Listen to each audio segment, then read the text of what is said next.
E, Carvalho, você falou do Islã aí, né? Desse discurso aí do Carvalho. E o Bolso teve lá em Israel agora, né? Com Netanyahu lá. Netanyahu estava tentando usá-lo. Benjamin Netanyahu. Porque o Netanyahu está na iminência de passar pela Lava Jato israelense. Ele precisa ganhar a próxima eleição. Senão ele está enrolado. Senão ele fica enroladíssimo. Porque lá tem o foro também, não? Privilegiado? Não tem, mas tem.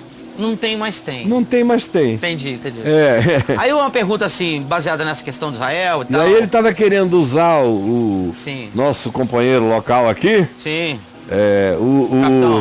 O principal, uma espécie de recruta zero, que tem 01, 02, 03, né? Sei. E tem o zero. Ele estava querendo usar o zero para acrescentar um zero à direita para ele. Ou seja, o Trump já disse que ia botar a embaixada em Jerusalém. O fanatismo cresceu muito em Israel.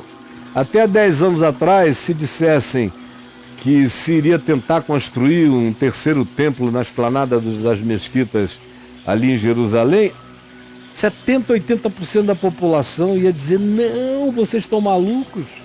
Que é isso? Hoje já tem ali, sei lá, 40 e tantos % que querem essa aventura apocalíptica. O pessoal tá afim. O único que tinha bancado isso, por causa da bancada evangélica nos Estados Unidos, tinha sido o Trump. Mas que tem grana para aguentar a pancada do mundo árabe. Na gente, meu Deus, a gente não está se aguentando em pé. Vai comprar uma briga desse tamanho. Se meter num assunto desse. E aí o Netanyahu ficou frustrado com o nosso presidente zero. Porque ele prometeu a embaixada em Jerusalém e chegou lá com uma representação comercial. Então foi frustrante demais. Sei, Caio. Mas o Benjamin Netanyahu não se deu por vencido e disse: mas é só um processo evolutivo, chegaremos lá.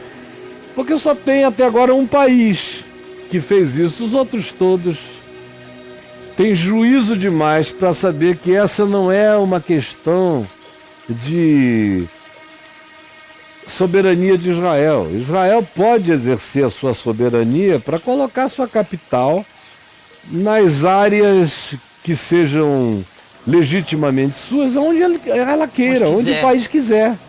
Se quiser mudar para Berseba, pode mudar. Não interessa. Agora, o que a gente tem a ver com a soberania de Israel? A gente só tem que se preocupar com a soberania do Brasil. Sim. Não com a de Israel.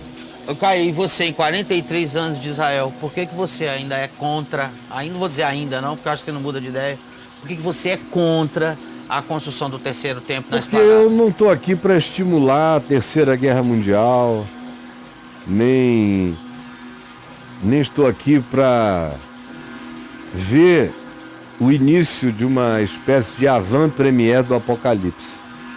Porque, meu amigo, para botar o terceiro templo ali, primeiro que aquela é uma área cujo status ali em cima do Muro das Lamentações é dos palestinos. Desde sempre, quando eu digo desde sempre, é desde o século VII para cá. Eles têm uma espécie de uso capião da área. É dos caras. Aquilo ali foi cidade de Davi, um pouco mais abaixo, onde é o Poço de Siloé, era a antiga cidade de Davi. Ali em cima, naquela esplanada, Salomão construiu o primeiro templo. Na mesma esplanada, Herodes o Grande construiu o segundo templo, destruído no ano 70 da nossa era pelo general Tito. E ficou destruído. Está até hoje. A única coisa que restou do templo de Herodes foi o Muro das Lamentações, que é só um muro de arrimo para a plataforma da esplanada. Já no século VII, se construiu a mesquita de El-Aqsa, que é a terceira mesquita mais importante do mundo muçulmano. Logo no mesmo século se construiu a Mesquita de Omar, aquela da Abóbada, que é mais um monumento ao Islã do que uma mesquita. Não é um lugar de orações, é onde as crenças judaica e islâmica dizem que está a pedra onde Abraão iria imolar a Isaac. É só um monumento. A mesquita onde se ora é a El-Aqsa. É uma coisa que vem em terceiro lugar em relação a Meca, a Medina e Jerusalém, é a terceira. Porque eles creem nas crenças deles, que é tudo uma questão só de subjetividade de crenças, que Maomé teria sido assunto aos céus dali. Maomé com seu cavalo. Foram para a celestialidade. Subiu, todo mundo junto. Bacana, companheiro fiel. Aí, eles querem mexer nisso. Cara, mexer em coisa muito menor já gerou conflitos extraordinários. Só um louco, totalmente insano, pode achar que dá para chegar a tomar aquela região, que é guarnecida inclusive por Israel do lado de fora. A entrada é o exército de Israel que te examina todo para você entrar. Ligado. Mas uma vez que entre a área, é como quem entrou numa outra fronteira, para um outro país. Só que a simbolização e o significado daquelas mesquitas, não só para os palestinos, mas para o Islã no mundo inteiro, é enorme, é imensa, é imensurável. E para eles construírem um terceiro templo ali e terem acesso ao tal do terceiro templo, é preciso derrubar os dois lugares. Derruba os dois lugares que você vai ver o ensandecimento do mundo árabe. E não é só o mundo árabe em volta, é do Islã no mundo inteiro. E não é só do Islã, são aqueles que querem um pretexto, como a própria Rússia, como outros, que buscam um pretexto para entrarem pesado no negócio da guerra. Então, nós estamos diante de uma decisão que só inconsequentes, irresponsáveis, ignorantes, fanáticos é que podem advogar. Eu nunca advoguei. Eu cheguei lá a primeira vez com 21 para 22 anos de idade e já sabia que aquilo era loucura. E eu também nunca criei que aquele templo tivesse qualquer importância. Não tem. Vamos fazer um terceiro templo para quê? Sabe por que eles querem fazer? Por inferências de pequenas frases assim. Quando vocês virem o abominável da desolação sentado no lugar santo, então os que estiverem na Judéia fujam para os montes. Se cumpriu em no ano 70 da era cristã. Foi nos anos 70 que abomináveis da desolação invadiram o lugar santo, destruíram o lugar santo, acabaram com Jerusalém e os judeus ficaram no exílio até 1948. Durou um tempo bom. Oi. Já está cumprido. Aí eles querem fazer um templo, porque a escatologia pentecostal desenvolveu essa ideia de que tem que ter um templo ali para Jesus poder voltar. Um templo onde eles voltem a sacrificar animais, ovelhas, cordeiros, pombinhos, porque não creem que o sacrifício já foi feito. Não ouvem até hoje a resposta de Jesus à mulher em Samaria, na cidade de Siquém, pois nem neste monte Gerezim, nem em Jerusalém é o lugar onde se deve adorar. Deus é espírito e importa que os seus adoradores o adorem em espírito e em verdade. Essa compulsão por erguer o templo é não só uma interpretação escatológica que nasceu de 1948 para cá, porque na história da igreja inteira para trás, nunca ninguém teve essa ideia. Quando destruíram o templo nos anos 70, João estava vivo ainda. João o apóstolo. Paulo e Pedro já tinham morrido, a maioria dos apóstolos estavam mortos. Você não vê João fazer uma única alusão nas 3 epístolas, nas 3 cartas dele, e nem no Apocalipse, a necessidade da reconstrução de nenhum templo em lugar nenhum. E se tinha alguém com autoridade apostólica para falar isso, era ele, numa época em que o templo já tinha caído, e para ele o templo e nada era a mesma coisa. Eles tinham sido discípulos de Jesus e não dos escatologistas pentecostais dispensacionalistas que vieram de 1948 para cá apenas. Isso é uma invenção moderna, essa história americana, pentecostal e moderna. Não tem nada a ver com a Escritura. Aí tem alguns que dizem assim, mas e o templo que Ezequiel disse que tinha que ser construído lá? Nunca foi lá, nunca se disse que era um templo geográfico. É aquele templo inconstruível, que eles nunca tiveram nem o trabalho de ver que não dá para construir aquele templo. Ele é praticamente quântico.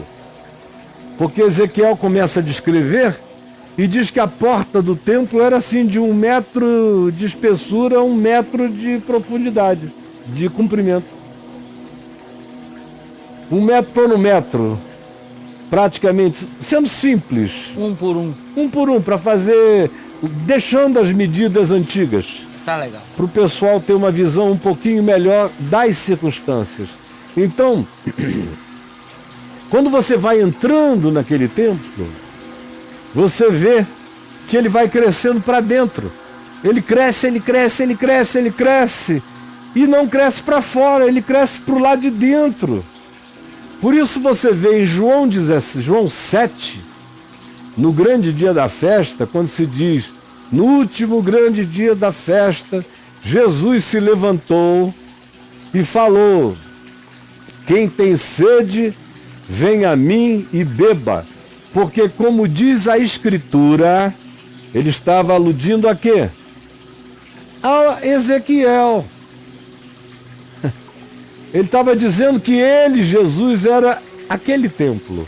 Então ele entendeu, né? Ele entendeu. A moçada que não quer entender até agora. Jesus entendeu. Jesus disse, olha, porque como diz Ezequiel, nossa, esse templo cresce para dentro. Pelo amor de Deus. Aquele que crê em mim, como diz a Escritura, do seu interior fluirão rios de água viva. Eu sou esse templo, você é esse templo. É dessa construção aqui de Ezequiel 40, visão do templo que cresce para dentro, é que vem toda a noção de santuário e templo habitado pelo Espírito de Deus no Novo Testamento, conforme você vê em João, no capítulo 7. Mas o pessoal não quer saber de nada, eles não conhecem a Escritura, nem o poder de Deus, nem a palavra, nem nada. Eles leem livrinhos que saem da cabeça de Spielbergs escatologistas, criando sistematicamente produções escatológicas que mudam de 10 em 10 anos, e os crentes que não sabem nada de nada ficam nesse excitamento. Elegem presidentes baseados nessa pauta de escatologia apocalíptica que só pode trazer destruição para a terra. Então o que Jesus disse em João 7,37, no último dia, o grande dia da festa, levantou-se Jesus e exclamou, se alguém tem sede, venha a mim e beba. Porque desse templo de Ezequiel 40, se diz que deles correriam águas do altar oriental do templo. Águas que iriam curar a terra. O exemplo final é que o Mar Morto ficaria absolutamente aprazível e cheio de vida, de cardumes e cardumes e cardumes de peixes, aonde quer que aquela água passasse no deserto. E se usa então a geografia entre Jerusalém, Jericó e o Mar Morto, que é toda erma, seca, e até hoje ainda é, para dizer profética e metaforicamente que escorreria do templo espiritual a água da vida que renovaria tudo. Em conclusão, o pessoal também não conhece a história do dia em que Jesus falou isso aqui em João 7,37. Por causa da profecia de Ezequiel 40, em toda manifestação daquela festa em Jerusalém, o sumo sacerdote, no grande e último dia da festa, realizava um ato simbólico, pedindo a Deus a profecia, o cumprimento da profecia de Ezequiel. E pasme, numa época em que tinha templo, que Jesus estava vivo ali, com o templo, o segundo templo, o templo de Herodes, o maior de todos, que fez o templo de Salomão ficar pequeno, o maior e mais grandioso, erguido. Funcionando. Jesus estava lá, ele falou ali, no meio da festa, naquele lugar, com o templo erguido. Porque os próprios rabinos acreditavam que aquele templo físico não cumpria a profecia. Então o que eles faziam? O sacerdote indicado para aquela cerimônia pegava um cântaro de ouro,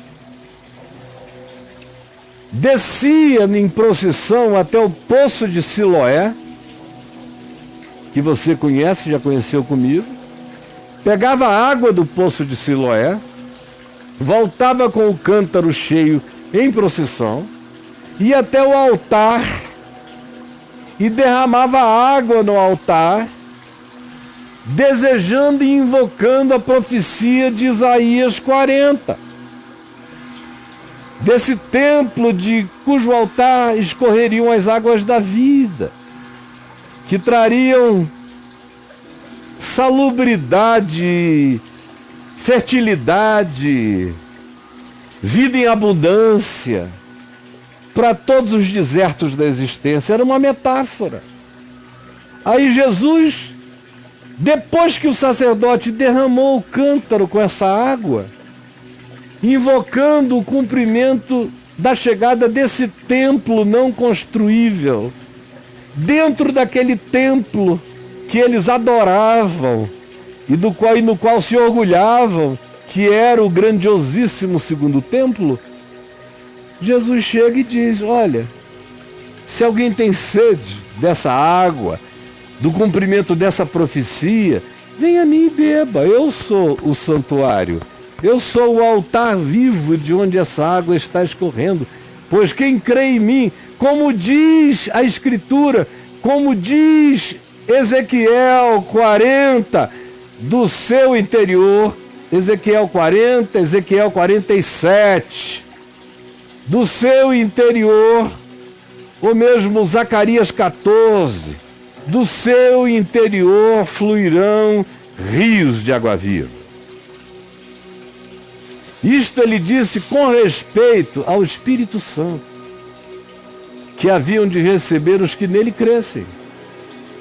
Então está aqui explicado o que é.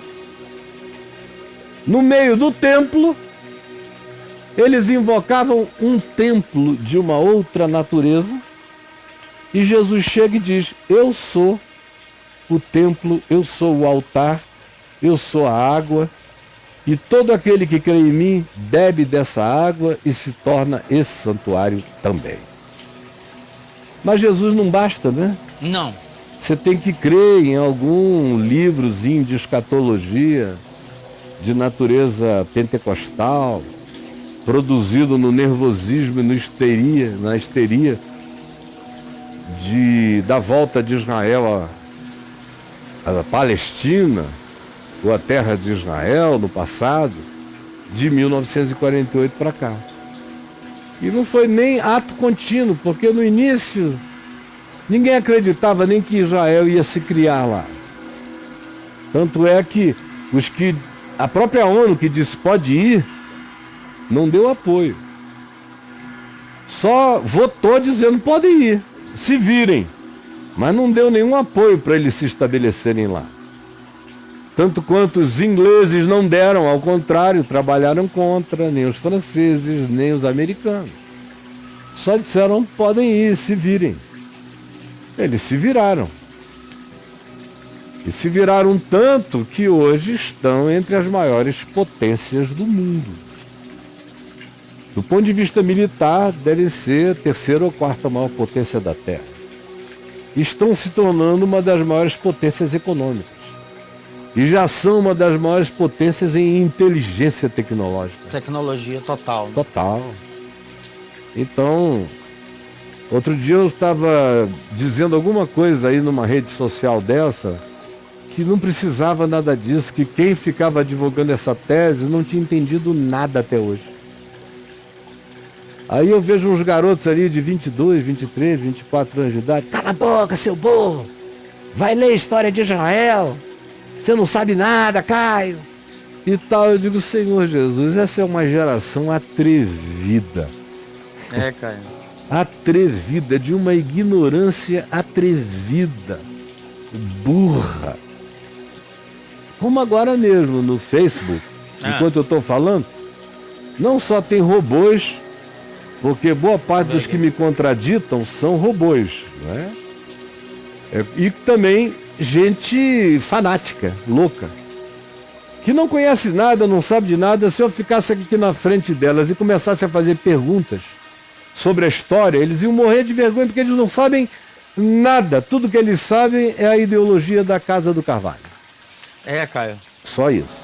É tudo lá da Casa do Carvalho. Tudo vem da casa. Agora, em relação ao aplicativo, vem do Steve Bannon, que foi quem botou isso na cabeça do Trump como estratégia para ganhar a eleição e manter o eleitorado fanatizado no meio evangélico nos Estados Unidos e aqui no Brasil.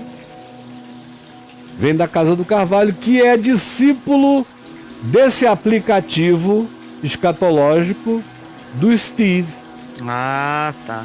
O Carvalho não se criou sozinho nessa escatologia, ele aprendeu com o Steve. Sabe por que eu estou sabendo? Por quê?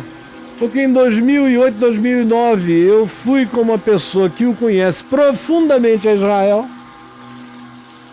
e eu comecei a dizer isso que eu estou dizendo aqui, e essa pessoa muito amada minha, eu estava falando isso lá nas colinas de Golã, e essa pessoa me disse, por favor, você conhece o Carvalho? Eu falei, eu já li uns artigos dele por aí e tal. O que você acha dele? Eu falei, eu sinceramente acho que ele... Quando remontaram ele, deixaram um monte de parafusos fora ou frouxo. Aí ele falou, não, mas ele pensa assim, pensa assim, pensa assim. Inclusive, ele está em contato com o pessoal dos Estados Unidos, o mesmo pessoal que perseguiu o Obama durante 8 anos, dizendo que o Obama era islâmico e não americano. Ele tinha nascido fora dos Estados Unidos, que a certidão de nascimento era falsa e que ele se fingia de crente, mas de fato ele era islâmico, enquanto o próprio Carvalho fez uma profissão de fé islâmica. E até não tantos anos atrás era por lá que ele andava, e tem filhos dele que são ministros lá até hoje. Então isso é uma salada maluca, que não tem nenhuma coerência, nenhum alinhamento racional em tudo que está sendo proposto por aí. E eu olho e me dá muita pena de ver uma geração inteira se perdendo nesse fanatismo enlouquecido.